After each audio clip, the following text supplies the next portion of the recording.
മലയുടെ തണുവ് ആഗ്രഹിക്കുന്ന മനുഷ്യൻ, അമ്മ പ്രകൃതിയുടെ താഴ്ചയും വിളർച്ചയും കണ്ടില്ലെന്ന് നടിക്കുന്നു.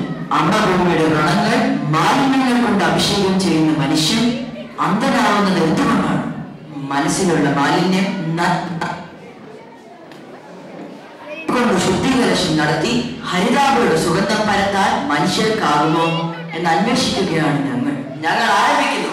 ഭൂമി ഒരു ഓർമ്മ.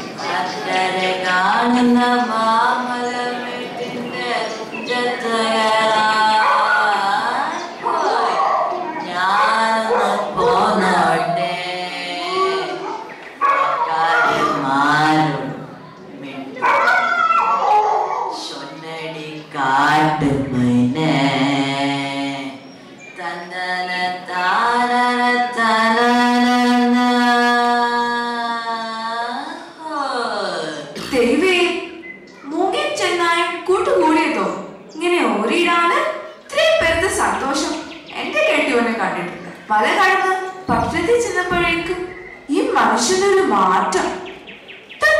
ലോട്ടറി അടിച്ചോ? ലോട്ടറിയേക്കാൾ വലുതായി അടിച്ചത്. ഓ, ഇതെങ്ങാനോ ആണോ? ഈ കാട്ടത്തിന് ഇത്ര നാട്ടില്ല. അതൊരു രഹസ്യമാണ്. അവലോസ് മുതലാളിമാരെ ഒരു കരാർ. മുതലാളി താമസിക്കുന്നിടത്തെ ചപ്പ് ചവറൊക്കെ നമ്മളെ സ്ഥലത്ത് കൊണ്ട് കളയണം. സഞ്ചി എണ്ണം വെച്ച ആ പണം കൂടെ ഇച്ചിരി മരുന്നും മുതലാളി നേരിട്ടാ ഒഴിച്ചത്. അതും AC മുറിയിൽ വെച്ച്. ഓ, ഇവിടെ ഈ കാട്ടില് ഇത്രയും കാറ്റും തണുപ്പും ഉള്ളപ്പോഴാ ഒരു AC-ക്കാരൻ. അതാര് കാണാനാണ്? ജീവിതത്തിലെ ഒരു സുഖം എന്ന് പറയുന്നത് നമ്മൾ സൂഹിക്കണത് 4 പേരെ കാണിക്കുന്നതാണ്. അപ്പോ നിങ്ങൾക്ക് മാസം മാസം പട്ടണത്തിൽ പോവാന് ഒരു കാരണമായി. അതോ മുതലാളിയുടെ കുപ്പിയൊക്കെ എല്ലാ ആഴ്ച എടുക്കണോ? എല്ലാ ദിവസവും വേണമെന്നാ കരാറ്. മുതലാളിയുടെ മാത്രല്ല, ബന്ധുക്കളുടെ കൂട്ടുകാരുടെ ഒക്കെ കാറ്. ഒരു ഉന്തുവണ്ടി കൊണ്ട് ചെല്ലാനാ എന്റെ പ്ലാന്. കളയാനുള്ള സാമാനങ്ങളും. എടി, പട്ടണത്തിലെ ആളുകളൊക്കെ അങ്ങനെ ആവശ്യമുള്ളതിനേക്കാൾ കൂടുതൽ സാധനങ്ങൾ വാങ്ങും. വാങ്ങുന്നതിനേക്കാൾ കൂടുതൽ കളയും. കളഞ്ഞതിനേക്കാൾ കൂടുതൽ പിറ്റേ മാസം വാങ്ങും. ഈ നാട്ടുസഞ്ചി നമ്മൾ എവിടെ കളയും? രണ്ടിനും തീയതിയും പരിഹാരങ്ങളും മൂക്കും പൊത്തി വരും. പോയിക്കൊള്ളാൻ പറയണം. നമ്മുടെ സ്ഥലത്ത് നമ്മൾ എന്തും ചെയ്യും. എടി, ഈ അവശിഷ്ടം നമ്മുടെ കൃഷിക്ക് വളമാവുന്ന് ആ മണ്ട മുതലാളി പറഞ്ഞുവിടാം. ഞാനൊന്ന് തുണി മാറാം.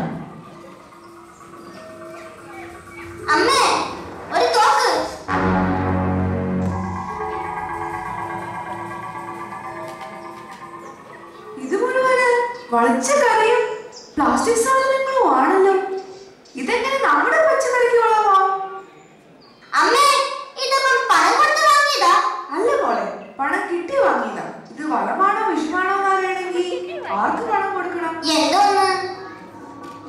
മോള് പോയി കഴിച്ചോളൂ. അമ്മയ്ക്ക് തല ചെടിക്കും.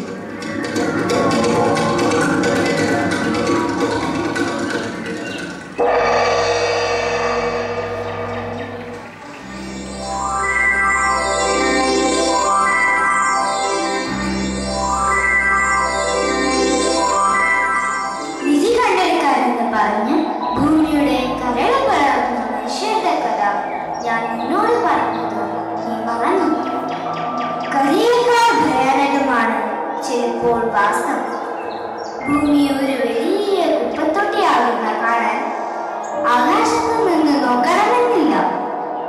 ഉള്ളിലേക്ക് നോക്കാൻ ആചാര്യന്മാർ പഠിപ്പിച്ചത് മനുഷ്യർ മറക്കാതിരുന്നാൽ മതി. എന്ത് ചെയ്യാനാണ്? നമ്മുടെ നഗരങ്ങൾ ഗ്രാമങ്ങൾ കാർന്നു തിന്നു കഴിഞ്ഞു. ഇനി കാട്ടിലേക്കും നഗരഭൂതം അതിന്റെ വിശപ്പുള്ള തീനാവ് നീട്ടണം. എന്നോ വരാതിർത്തിയിൽ കുടില് കെട്ടി താമസിക്കുന്ന നിങ്ങളൊക്കെയല്ലേ ഈ പച്ചപ്പിന്റെ കാവൽക്കാരൻ. നഗര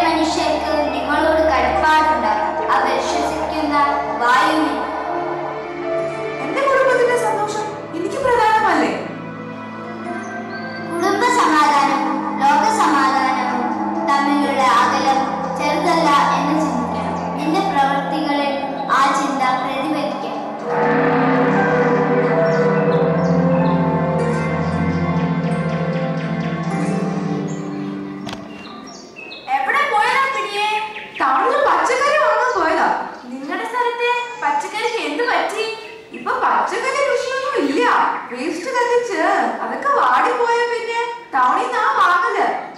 നിന്റെ കെട്ടിയന് മണിവേറെ കാശായപ്പോ കയ്യില് തൂമ്പായിക്ക് പകരം കുപ്പിയാണെന്ന് കേട്ടു. മണിതവി കാശൊന്നും ഇല്ലടി. വൈകിട്ട് ആടി ആടി വരുമ്പോ കാശൊക്കെ മണിന്ന് പോവാണ്. ഭൂമിക്ക് കിട്ടണത് ഭൂമിക്ക് തന്നെ കൊടുക്കാമേ. അതൊക്കെ കൊള്ളാം. ഞങ്ങൾക്ക് പക്ഷെ നാട്ടിൽ സഹിച്ച് കഴിയാൻ വയ്യെന്ന് കെട്ടിയനോട് പറഞ്ഞേക്ക്.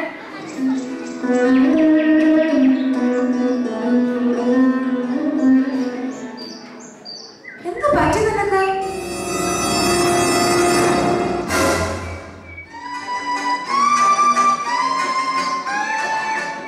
ഞാൻ അവലോസ് മുതലാളിയുടെ ഏജന്റ്. മുതലാളി പുറത്തുണ്ട്. ഇവിടുത്തെ ചുറ്റുപാടുകളൊക്കെ ഒന്ന് നിരീക്ഷിക്കാൻ വന്നതാണ്. ഇവിടെ ആദ്യം ചീനി നാടിക്കോണ്ടിരിക്കാൻ. വളമുള്ളടുത്തല്ലേ ചീച്ചിലുണ്ടാവുള്ളൂ. ഇവിടെ ഒരു മാലിന്യ സംസ്കരണ ഫാക്ടറി വന്നാൽ നിങ്ങൾക്കൊക്കെ ജോലിയാകും. മുതലാളിയോട് ഞാൻ റെക്കമെൻഡ് ചെയ്യുന്നുണ്ട്.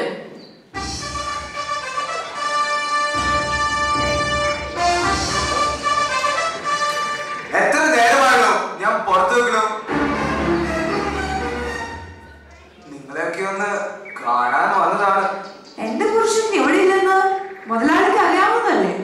എന്റെ ഫ്ലാറ്റിലെ മാലിന്യം കോയിലാണ് ഇപ്പോൾ. എന്റെ മാത്രമല്ല, ഞങ്ങളുടെ അപ്പാർട്ട്മെന്റിലെ മുഴുവനും. എനിക്കിതൊരു ബിസിനസ് ആണ്.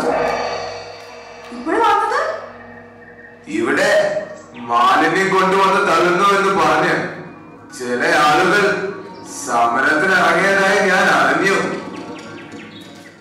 അവർക്കുള്ള സമ്മാനം അയക്കും പെട്ടിയില്. അല്ല, ഇത് നിങ്ങൾക്കുള്ള. ഈ സ്ഥലം ഞാൻ വാങ്ങുന്നു. പകരം നിങ്ങൾക്ക് സിറ്റിയിൽ ഒരു ഫ്ലാറ്റ്. അവനോട് ഞാൻ പറഞ്ഞിരുന്നു. അവന് സന്തോഷമേ ഉള്ളൂ. നിന്നോട് നേരിട്ട് പറയാൻ വന്നതാണ് ഞാൻ.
ഇത്തിരി വെള്ളം ചൊരിച്ചിട്ട് 2 മണിക്കൂറായി.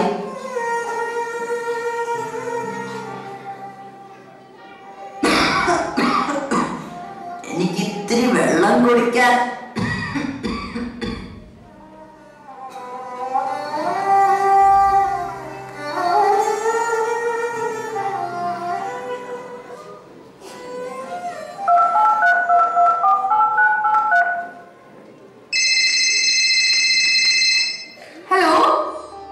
നിന്റെ ഭർത്താവാണ്. ഇപ്പുറത്തെ മുറിയിലുണ്ട്. ടിവിയിലെ പരസ്യം വരുമ്പോഴെങ്കിലും നീ വന്ന് എനിക്കിത്തിരി വെള്ളം കുടിക്കാൻ താ. വെള്ളം നിന്ന് മനുഷ്യ. ഇത്തിരി വെള്ളം കൊണ്ടായിരുന്നല്ലേ ഞാൻ നിന്ന് മുഖം കഴുകിയേനെ. ഓ, സിറ്റിയിലെ ഫ്ലാറ്റ് ജീവിതം സ്വർഗ തുല്യമായിരിക്കുന്നു പറഞ്ഞിട്ട് ഇതാണോ കഥ? എടാ സർവന്റെ, ഓ അവൻ ഫേസ്ബുക്കിലായിരിക്കും. എടാ ഇത്തിരി വെള്ളം. ഓ അല്ലെങ്കിൽ വേണ്ട. അടുക്കളയിൽ വേസ്റ്റ് കൊണ്ട് കളയാൻ പറഞ്ഞിട്ട് നീ ചെയ്തോ? സാറേ, വേസ്റ്റ് എടുക്കാൻ വരുന്ന കമ്പനിക്കാര് സമരത്തിലാ. റോഡിന്റെ കാര്യം പറഞ്ഞാലേ ആൾക്കാരൊക്കെ എന്നെ പെരുമാറും. ഞാൻ വേസ്റ്റ് ആകും. അടുക്കള നിറയെ വേസ്റ്റ് കൊണ്ടുപോയിരിക്കുന്നു. നാം ഇനി എന്ത് ചെയ്യും? സാറേ, മറ്റൊരു മുറി അടുക്കളയായി ഉപയോഗിച്ചാലോ? എടാ ഈ ഫ്ലാറ്റിനെ കുറിച്ച് എന്തൊക്കെയാണ് നീ പറഞ്ഞു പിടിപ്പിച്ചത്? ആകാശം മുട്ടേ താമസിക്കാൻ, പുറത്തേക്ക് നോക്കിയാലോ ലോകം മുഴുവൻ കാണാം. ഇപ്പോ പുറത്തേക്ക് പോയിട്ട് അകത്ത് തന്നെ ഉള്ളത് ശരിക്ക് കാണാൻ വയ്യല്ലോടാ. അതിപ്പോ ദിവസം മുഴുവൻ കണ്ടില്ലാത്തതിന് ഞാനിപ്പോ എന്ത് ചെയ്യാനാ?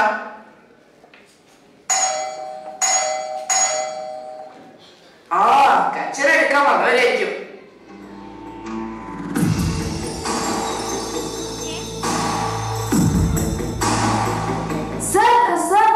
ഐശ്വര്യ ജീവിയിൽ നിന്നാണ്. ഫ്ലാറ്റുകളിൽ കുമിഞ്ഞുകൂടുന്ന മാലിന്യത്തെ കുറിച്ച് ഒരു ലൈവ് സ്റ്റോറി ചെയ്യാൻ വന്നതാണ്. ഞാൻ എന്താ പറയേണ്ടത്? സർ, നമുക്ക് നിങ്ങൾ വേസ്റ്റ് വെച്ചിരുന്ന അടുത്തേക്ക് പോകാം. അവിടെ നിന്ന് ഷോട്ട് എടുക്കാം. അകത്തെ മുറികളിൽ പോയാലേ നിങ്ങൾ ബോധം കെട്ട് വീഴും. സർ, ഒരു അഡ്വഞ്ചർ സ്റ്റോറി ചെയ്യുമ്പോഴേ അതൊക്കെ ഒരു രസമാണ്. ഞാനിവിടെ വന്നത് എന്റെ ആത്മാവിട്ടുകൊണ്ടാണ്. നിധി കയ്യിലിരിക്കെ അത് കാക്കുന്ന ഭൂതത്തെ ഞാൻ സേവിച്ചു. മോഹിപ്പിക്കുന്ന ഈ മായിക ലോകം മിഥ്യയാണെന്ന് അറിഞ്ഞിട്ടും ആ മായിക ലോകം പടുത്തുയർത്താൻ ഞാൻ എന്റെ ജീവിതം ബലികൊടുത്തു. സർ, നമ്മുടെ സ്റ്റോറി മാലിന്യത്തെ കുറിച്ചാണ്. മാലിന്യം നമ്മുടെ അത്യാവശ്യയുടെ ബാക്കിയാണല്ലോ. നാം തന്നെ കുഴിച്ച കുഴി, നമ്മളെല്ലാവരും വീട് കിടക്കുന്ന കുഴി. ആ കുഴിയിൽ നിന്നും പുറത്തേക്ക് കടക്കാൻ ആരുടെയെങ്കിലും മുതുകത്ത് ചവിട്ടുമ്പോൾ നമ്മുടെ കുതികാല് നമ്മുടെ തന്നെ വയറ്റിൽപ്പെട്ട് വീണ്ടും ആ കുഴിയിലേക്ക് പതിക്കുന്നു.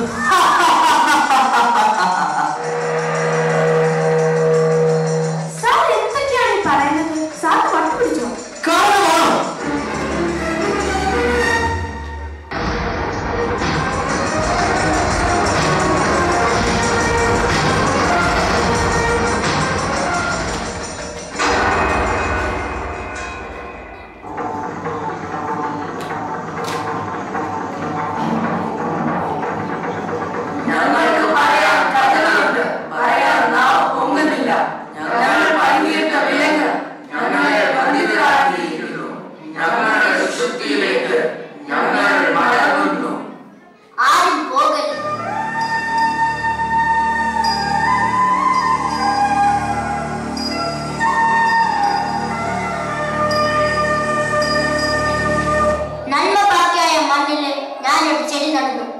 നഗരവും നാട്ടിൻപുറവും കാടും മലയും ഒരേ മണ്ണിന്റെ ഭാഗമാണെന്ന തിരിച്ചറിവിലേക്ക് ഈ ചെടി അതിന്റെ വേരുകൾ ആഴത്തിൽ പടർത്തട്ടെ.